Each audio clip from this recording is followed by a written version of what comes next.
கர்த்தருடைய பரிசுத்த நாமத்துக்கு மகிமை உண்டாவதாக. கர்த்தர் உங்கள் ஒவ்வொருவரையும் ஆசீர்வதிப்பாராக. இன்றைக்கும் வெளிப்படுத்தின விசேஷம் 2ஆம் அதிகாரம் 10ஆம் வசனம் என்ன சொல்லுதுன்னு பாத்தீங்கன்னா, நீ படப்போகிற பாடுகளை குறித்து எவ்வளவு வேணும் பயப்படாத. நீங்கள் இந்த உலகத்துல வாழும்போது நிறைய பாடுகள் வருங்க, உபத்திரவம் வரும். ஆனால் எந்த பாடுகளையும் குறித்து நம்ம என்ன பண்ணக்கூடாதுன்னா பயப்படக்கூடாதா. இந்த உலகத்துல உபத்திரம் உண்டுங்க, ஆனாலும் திடன் கொள்ளுங்கள் என்று சொல்லி தேவனுடைய வார்த்தை நம்மளை இப்படியாக சொல்லுகின்றது. ஆனாலும் கர்த்தர் சொல்கிறார், நீ படப்போகிற பாடுகளை குறித்து எவ்வளவு வேணும் பயப்படாதே. இதோ நீங்கள் சோதிக்கப்படும் பொருட்டாக பிசாசானவன் உங்களில் சிலரை காவலில் போடுவான். அப்போது பிசாசு நம்மளை நிறைய நேரத்துல நெருக்குவான், பாடுகளை உண்டாக்குவான்.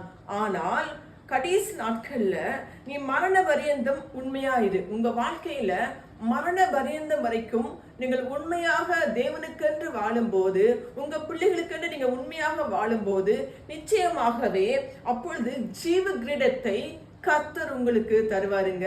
உங்க வாழ்க்கையில நீங்க உண்மையாக இருக்கும்போது, உண்மையாக பேசும்போது, உங்க மனைவியிட உண்மையா இருக்கும்போது, உங்க கணவனிட உண்மையாக நீங்க இருக்கும்போது, நிச்சயமாகவே கர்த்தர் உங்களுக்கு ஒரு பெரிய ஜீவ கிரீடத்தை தருவாரு. அதனால உங்க வாழ்க்கையில நீங்க படப்போகிற எந்த பாடுகளை குறித்தும் நீங்க பயப்படாதீங்க, தைரியமா இருங்க.